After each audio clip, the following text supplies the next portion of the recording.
ሰላም ጤና ይስጥልን ተመልካቾቻችን ከአንከር ሚዲያ ዝግጅት ክፍል ያክብሮ ሰላምታችን እናቀርባለን። ዛሬ በአዲስ አበባ መስቀል አደባባይ የትግራይ ተወላጆች በህወሓት ላይ የውግዘት ሰልፍ ማድረጋቸው ታውቋል። ብልጽግና እንዳዘጋጀው በተመለከተው በዚሁ ሰልፍ ላይ ህወሓት ሰሞኑን ወታደራዊ ምልመላ ማድረጉን በማውገዝ በትግራይ ጦርነት እንዳይኖር የሚጠይቅ ሰልፍ ነው የተዘጋጀው። በሌላ በኩል የሀገራዊ ምክክር ኮሚሽኑ ዛሬ አራተኛ ቀኑን ስብሰባውን እያካሄደ ነው። በምክክሩ ላይ ያሉ ቅሬታዎችና ውዝግቦች አሁንም በስፋት እየወጡ ይገኛሉ። እነዚህን ሁለት አጀንዳዎች በመያዝ ከህግ ባለሙያው የትግራይ ተወላጅ አበራ ንጉስ ጋር ቆይታ አድርጋለሁ። ጠበቃም አበራ ንጉስ በጣም ነው ማመሰግነው። ብዙ ነገሮችን እንደምናነሳ ተስፋ አድርጋለሁ። በተለይ በሁለቱ ጉዳዮች ላይ ትኩረት ሰጥተን እንወያያለን። የዛሬውን የመስቀል አደባባዩን ሰልፍ ላስቀድም። እንዴት አየኸው ሰልፉ እንዲሁ በትግራይ ተወላጆች ተካሄደ ቢባልም የብልጽግና አገዛዝ ከጀርባው በፋይናንስም ሆነ መዋቅሩን ተጠቅሞ ያዘጋጀው እንደሆነ ነው የሚነገረው። እዛው አዲስ አበባ ነው ያለው። ከዝግጅቱ ጀምሮ ዛሬ ሰልፉ በተመለከተ ምን ማለት ይቻላል? መልካም መሳይ፣ እንግዲህ በተለያዩ ጉዳዮች ሀገራዊ ጉዳዮች ላይ አስተያየት እንድሰጥ እድል አመሰግናለሁ። እንግዲህ ሰልፉን በተመለከተ በዋነኛነት የትግራይ ተወላጆች በተለይ ደግሞ ፖለቲካዊ ኃይሎች የትግራይ ፖለቲካዊ ኃይሎች ናቸው። እነዛ የትግራይ ተወላጆች ከምንለው ይልቅ ህወሓትን የሚቃወሙ በህወሓት ጋር አብረው ሰርተው በፖለቲካ ልዩነት ስልጣንም ይሁን ከክልሉ ርቀው የመጡ አሁን ከብልጽግና ጋር በመስራት በትግራይ ይሁን በኢትዮጵያ ፖለቲካ ውስጥ የራሳችን ሚና ይኖረናል ብለው የሚያምኑ የትግራይ ፖለቲካዊ ኃይሎች የተለያዩ ፖለቲካዊ ኃይሎች ያዘጋጁት ሰልፍ ነው። ይሄ ሰልፍ በይዘት ደረጃ ስታየው 2-3 አጀንዳዎችን ይዞ ያነገበ ነው። በዋነኛነት የትግራይ ክልል ውስጥ የወጣው አዋጅ ቁጥር 366/2018 በመቃወም የሚቃወም ነው። ሁለተኛው የአፈሳ አጀንዳን የሚቃወሙ ናቸው። ሶስተኛው ደግሞ የፌዴራል መንግስት በትግራይ ክልል ገብቶ ዳር ድንበሩን ይጠብቅ፣ የትግራይ ህዝብን ከሌሎች እንደማናቸውም ኃይሎች መብቱና ህገ መንግስታዊ መብቶችን ያስጠብቅ የሚሉ ናቸው። በይዘት ደረጃ ስታየው፣ በተልእኮ ደረጃ ስታየው ግን ግልጽ ነው። በኢትዮጵያ ይሁን በትግራይ በተለይም ያለው ፖለቲካዊና የጸጥታ ደህንነት ችግር ይታወቃል። ጥሩ እንዳልሆነ ክልሉ ከጊዜ ወደ ጊዜ በከፋ የጸጥታና የደህንነት ፖለቲካ ውስጥ እንዳለ በረጅም ጊዜ ሂደት ውስጥም ይሄ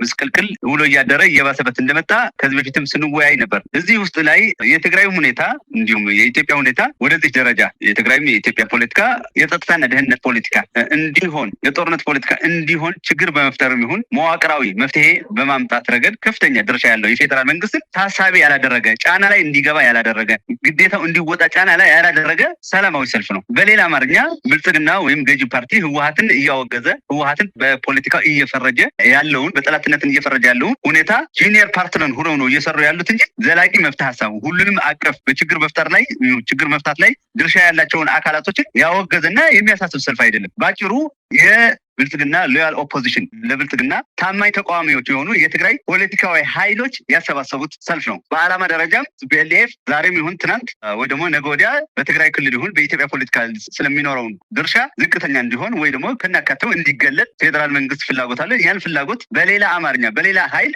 የሚያስነግርበት መድረክ ነው። እነዚህ ሰዎች ትናንት በዛ ወገን ሆነው 2013 ጀምሮ 2011 12 ጀምረው ፌዴራል መንግስት ሲያወግዙ በጠላትነት ሲፈርጁ አልፎ ተርፎም ጠመንጃ ስተው ሲዋጉት የነበረው ኃይሎች ከፊሎቹ ናቸው እዚህ መጥተው ያለው። አሁን ደግሞ በተመሳሳይ ሚና በተለያየ ቦታ ማለትም ትናንት በትግራይ ነበሩ፣ አሁን ደግሞ ከፌዴራል መንግስት ጋር ሆነው የጦርነት ነጋሪት፣ የጦርነት ፕሮፓጋንዳ፣ የጦርነት ኃይልን የማሰባሰብ ድምፅን የማሰባሰብ ለፌዴራል መንግስት ዲፕሎማሲያዊ አድቫንቴጅ እንዲያገኝ የሚሰሩ ኃይሎች ናቸውና ይህን ይመስላል። ስለዚህ ሰልፉ ከሞላ ጎደል በይዘት ደረጃ በዝርዝር አጀንዳዎች በተናጠል አጀንዳዎች ስታየው እውነትም የትግራይ ችግር የሚገልጸው ቢመስልም በመፍትሄነት ግን በዋነኛነት ግን ህወሓትን ላይ ጫና መፍጠርን ፌዴራል መንግስት ኢትዮጵያ ውስጥ ካለው የችግር ባለቤትነት ትግራይ ላይ እየፈጠረ ያለው ችግር ግን ሁሉ በሙሉ ነፃ የሚያደርግ እነሱን ደግሞ ፌዴራል መንግስት ደግሞ ይሄን ጉልበት አድርጎ ምናልባችም ነገ ወዲያ ለሚለኮሰው ጦርነት ከፍተኛ የህዝብ የዲፕሎማሲ የበላይነት የፖለቲካ የበላይነት ይዞ ትግራይ ውስጥ በህወሓት ላይ ድል እንዲቀላጅ የሚያደርጉ የፕሮፓጋንዳ ማሽኖች የጦርነት አበጋዞች አድርጌ ነው የተረዳሁት ግንዛቤ።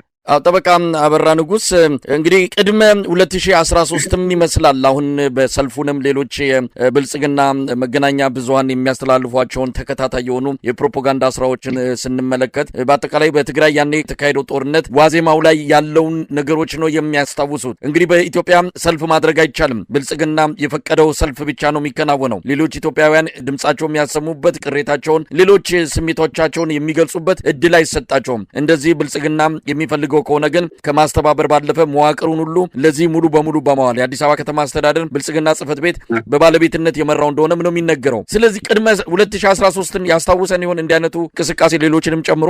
ግልጽ ነው፣ እውነት ነው፣ ምንም ጥያቄ የለም። በጣም የሚያመሳስላቸው ሁኔታ ነው ያለው። ቅድመ 2013 በትግራይም ይሁን በፌዴራል መንግስት ላይ የነበሩ የጦርነት ፕሮፓጋንዳዎች፣ የጦርነት ዝግጅቶች፣ ህዝባዊ ድጋፎችን በማሰባሰብ ሰልፎችን በመጥራት አንዱ ለአንዱ በጠላትነት በመፈረጅና በማውገዝ የነበሩ አጠቃላይ ሁኔታዎችን በግልጽ ያሳያሉ። በግልጽ ነው ያሳያሉ። ምንም ጥያቄ ነው። በትግራይ በኩልም አሁን እየወጡ ያሉት መረጃዎች እሱን ያሳያሉ። በተመሳሳይ በፌዴራል መንግስት ተዋንያን ቀይሮ እሱን ነው የሚያሳየው። ፌዴራል መንግስት በዚህ ሰልፍን ይደግፋል። እነዚህ ሰዎችን ብዙ ድጋፎች የሎጂስቲክ ድጋፍ ያደርጋል። መዋቅሩን ተጠቅሞ ህዝብን ያሰባስብላቸዋል። ከዛ አልፎ ተርፎ በዋነኛነት የሚዲያ ሽፋን ይሰጣቸዋል። እንዲሁም ለዚህ ሰልፍ ተመጋጋቢ በሆነ መልኩ የፌዴራል መንግስት የሚቆጣጠራቸው የሚዲያ አውታሮችን በተመሳሳይነት ህወሓትን በጠላትነት እየፈረጁ የተለያዩ የፖለቲካ ጥምረቶችና ትብብሮች አሉ ብለው በተለይ ጽምዶ በማንሳት ከህወሓት ጋር ይሰራሉ ተብሎ የሚታሰቡ ሻዕቢያ እንዲሁም በግልጽ አሁን በዛሬው ሰልፉ እንደተንጸባረቀው ፋኖንም በመጥቀስ የማውገዝ ሁኔታዎች እየታዩ ነው። እነዚህ የቃላት ጦርነቶች፣ የፖለቲካ ጦርነቶች ውሎ አድረው ዞሮ ጦርነት የሚጀምረው በፕሮፓጋንዳ ነው፣ በአፍ ነው፣ በቃላት ነው፣ በዘለፋ ነው፣ በማውገዝም ነውና በተመሳሳይ ሁኔታ ይሄን ያሳያል። ይሄ ደግሞ ዝም ብሎ የመጣ ሳይሆን ቀድሞም እያደገ የመጣ ለጦርነት ምቹ ሁኔታዎች እየተፈጠሩ መጥተዋል። ስለዚህ የ2013 ቀድሞ 2013 በግልጽ የሚመሳሰለው ሁኔታ ራሱ ላይ አሁን ላይ አለ ብዬ አምናለሁ። እንግዲህ ጠበቃ በራ ሰሞኑን በመጠን ሰፊ በሆነ መልኩ የፕሮፓጋንዳው እንቅስቃሴም አንድ ነገር ሊመጣ እንደሚችል አመላካች ነው። በተለይም ህወሓትን ማውገዝ፣ ይሄ ጽምዶ የተባለውን ማውገዝ ሰሞኑን በፋና ቴሌቪዥንም በኢትዮጵያ ዜና አገልግሎትም እንደዚሁ እነ ወይዘሮ ኬሪያ ኢብራሂም ቀርበው ለሻዕቢያ ከምንላላክ ለብልጽግና ብንላላክ ይሻላል ብለው እንደው የአሽከርነት ምርጫ ውስጥ የገቡ እነ ገብሩ አስራትም እንደዚሁ ብልጽግናን ለማዳን በሚመስል መልኩ ህወሓትን ለማውገዝ የሄዱበት ርቀት እነዚህን ነገሮችን ስናይ የዛሬውን ሰልፍ ጨምሮ የነጌታቸው ረዳ የነጻድቃን ገብረትን ሳካሄድ በአጠቃላይ በትግራይ ጦርነት ውስጥ መሪ ተዋናይ የነበረ ያ ሁሉ እልቂት ሲከሰት በዋናነት አጋፋሪ የነበረውን ስርዓት ደግፈው ከጀርባ ሆነው ከጎንም ከግራም ከቀኝ ሆነው የመጡበት ሁኔታ ምንድን ነው የሚያሳየው? የትግራይ ልሂቃን አጠቃላይ አዲስ አበባም ያሉትንም ጨምሮ በዚህ አንጻር አሰላለፋቸውን ከብልጽግና ጋር ማድረጋቸው እንደው እንዴት ይታያል? ምክንያቱም ገና ጠባሰው አልሻረም። የዚህ ዋና ተዋናይ ብልጽግና እና የብልጽግና መሪዎች እንደሆነ እየታወቀም ከነዚህ ጎን መሰለፋቸው ምን ማለት ነው? መልካም እንግዲህ በሳይ የትግራይ ፖለቲካ አንተም በግል ስትከታተለው ነበር። አልፎ ደግሞ ከኔ ጋር አንድ ሁለቴ የትግራይ ፖለቲካ አሁናዊና መጪው ጊዜ ምን ይመስላል ብለን የተወያየንባቸው ጊዜያቶች አሉ። አሁን እየታያለው የዛ ቅጥያ ነው። መጀመሪያው ቲፒኤልኤፍ ከፕሪቶሪያ በኋላ የኃይል አስተላለፍ ለውጥ መምጣቱ በአገሪቱ ስለተከሰሰ በህወሓትም የኃይል አስተላለፍ ለውጦችን ተከስተዋል። ያም አንዱ የህወሓት ክፋይ ከፌዴራል መንግስት ጋር ሆነን ጸረ ፌዴራል መንግስት የሆኑ ኃይሎችን ጋር መዋጋት አለብን ወይ ደግሞ መታገል አለብን ብሎ አምነዋል። ከፌዴራል መንግስት ጋር ሆነን መቀጠል አለብን፣ የስልጣን ጥያቄያቸው ሊያረጋግጥ ይችላል ብለው ስላመኑ ትግራይ ያሉ ይዘው ከፍተኛ ውግንና አሳይተዋል። ውሎ እያደረ ከአንድ ዓመት ከሁለት ዓመት በኋላ በተለይ አቶ ጌታቸው ከስልጣን ከተሰናበቱ በኋላ በግልጽ የአንዱ ክፋይ በተለይ የነ ደብረጽዮን ቡድን ደግሞ ከአገር ውስጥ ኃይሎች ጋር መገናኘቱን የሚያመላክቱ ምልክቶችን እየወጡ ነው። በግልጽ ፖለቲካ ውግናም የሚያሳዩ ወታደራዊ ትስስር መኖሩን ማረጋገጥ ባንችልም አንዱ ለአንዱ የመፈላለግ ስሜቶችን አድገዋል። በተለይ ከፋኖና ከሸኔ ከውጭ ደግሞ ከሻዕቢያ ጋር። ስለዚህ የህወሓት ፖስት ፕሪቶሪያ አግሪመንት ከሁለት ተከፍለው ወደ ሁለት የተለያዩ አካላቶች መሄዳቸው የሚያሳየን የትግራይ ፖለቲካ ገና መፍትሄ ሊያገኝ ሳይሆን ያለፈውን ቁስል ያለፈውን በጠባሳ ሳይድን አሁንም ለሌላ የጦርነት ዙር ለዛውም ትግራይ ከሁለት ተከፍለው በሁለት የተለያዩ አስተላለፎች ሆኖ የሚያደርጉት አደገኛ ጦርነት ፊት ለፊታችን እንዳለ ያሳየኛል። ይሄ ደግሞ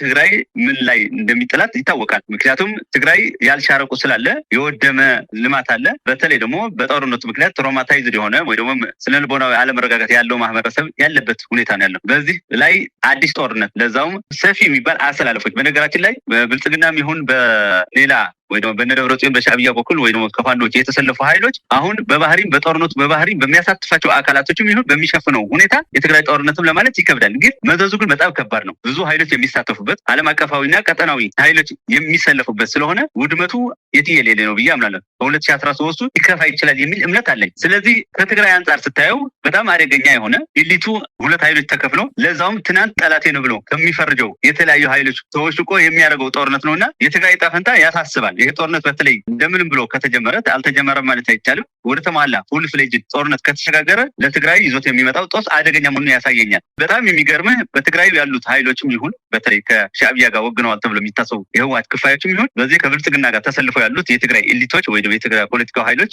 ጌታቸውንም እነ ጀነራል ጻድቃን የያዙት ጁንታ ቢሶች ናቸው። በነገራችን ላይ ትናንት ፌደራል መንግስት የሚሆን ሻዕቢያ በእኛ ላይ ጄኖሳይድ ፈጽሞብናል፣ ጄኖሳይዳል ጦርነት ነው የታወጀብን፣ አሁንም ጄኖሳይድ ሰለባዎች ነን፣ እኛ የጄኖሳይድ ሰርቫይቫል ነን፣ ከጄኖሳይድ የተረፍን ምስክሮች ነን ብለው በአንድ ሳይድ ያወራሉ። ወይ ፌስቡክ ገጻቸው ላይ ይጽፋሉ፣ ወይ በትግርኛ ያወራሉ። በአማርኛ ደግሞ አንዱ ለአንዱ በተለይ የነ ደብረጽዮን ለሻዕቢያ የነ ጌታቸው ደግሞ ለፌደራል መንግስት ደግፈው በዛ ምላሳቸው ተመሳሳይ የድጋፍ ፖለቲካ ሲያራምዱ ስታይ ምን ያህል የትግራይ ፖለቲካ መርሁ ስቶ ነውረኝነት ላይ የተዘፈቀ መሆኑ ያሳያል። ይሄ ደግሞ በዘላቂነት ለትግራይ የሚጎዳ መሆኑ ነው እኔ የምረዳው። እንግዲህ ምናልባት አሁን አይቀሬ የሆነ ነገር እየመጣ ነው። የትኛውም በብልጽግና በኩል የተደራጀ ፕሮፓጋንዳ ዘመቻም ይሁን አሁን እንደዚህ አይነቱ የዛሬው አይነት ሰልፍ ሌሎችም እንቅስቃሴዎች ቢደረጉ የማይቀር ነገር ወደ ጫፍ የደረሰ ይመስላል። ጠበቃ አበራም እንደውም ሰሞኑን እንደምንሰማው በሶስት አቅጣጫዎች ህወሓት ሰብሮ ይገባል በሚል የብልጽግና ጀነራሎች ከፍተኛ ዝግጅት እያደረጉ ወታደሮቻቸውንም በተጠንቀቅ እንዲቆሙ እያደረገ ይገኛል። እንደው ምንድነው መላው ታዲያ? የትግራይ ህዝብ አሁንም ዳግም ወደ ጦርነት ይገባል? ህወሓት ዛሬ ባወጣው መግለጫ ሰልፉን የተሳተፉትን ከሃዲዎች ሲል ነው የጠቀሰው። ትግራይ የህልውና ጦርነት ነው የምትገጥመው። አሁንም ቢሆን ከዘር አጥፊውና በጄኖሳይድ ከሚጠየቀው አብይ ጎን የተሰለፋችሁ የትግራይ ተወላጆች በኩል ደረጃ የትግራይ ህዝብ ይፋለማቸዋል ሲሉም ነው ህወሓቶች እየገለጹ ያሉት። በግራ በቀኝም እንግዲህ ወደ ጦርነት ለመግባት እየተዘጋጁ ይገኛሉና ምንድነው ከዚህ በኋላ ሊሆን የሚችለው?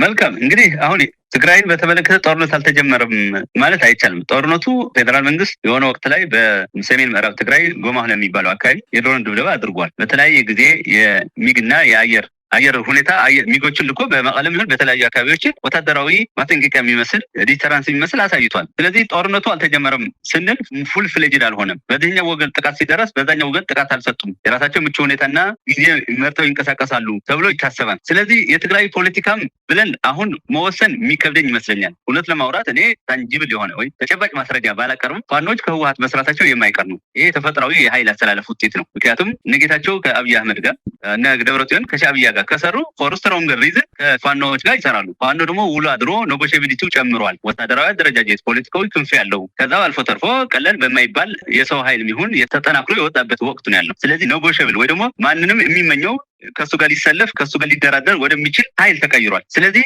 ሀገራቸው ውስጥ ያለው ኃይል ዝም ብሎ በዘፈቀደ ያልፉታል ብዬ ይሄ አማራጭ ያልፉታል ብዬ አላምንም። በተለይ ለደብረጽዮን ይሄ ወርቃማ ዕድል ነው ብዬ ነው የማምነው። ምክንያቱም የሀገር ውስጥ ኃይል ነው። ከዛ ባተረፈ ደግሞ በጂኦግራፊው ቅርበት ያላቸው ወታደራዊ ይሁን ፖለቲካዊ ድጋፍ ለማድረግ ቅርብ የሆኑ ኃይሎች እንደመሆናቸው መጠን ስለዚህ ጦርነቱ ምንም እንኳ በዘልማድ የትግራይ ጦርነት እየተባለ የሚሰጠው እንጂ እኔ የሙሉ ኢትዮጵያ ጦርነት ነው ብዬ ነው የማምነው። ምክንያቱም ፋኖች ይሳተፉበታል፣ ሸኔዎች ይሳተፉበታል ብዬ አምናለሁ። በፋኖም ይሁን በሸኔም ይሁን በህወሓት አትሊስት ስትራቴጂክ አሊያንስ ለጊዜው ያልተፈጠረ ሊሆን ይችላል፣ ወይ ደግሞ መረጃ ላይ ደርሰን ይችላል። ሌላ ቢቀር ግን የጋራ ጠላታችን ብለው ግን ስልታዊ መደጋገፋቸው ግን የማይቀር ጉዳይ ነው።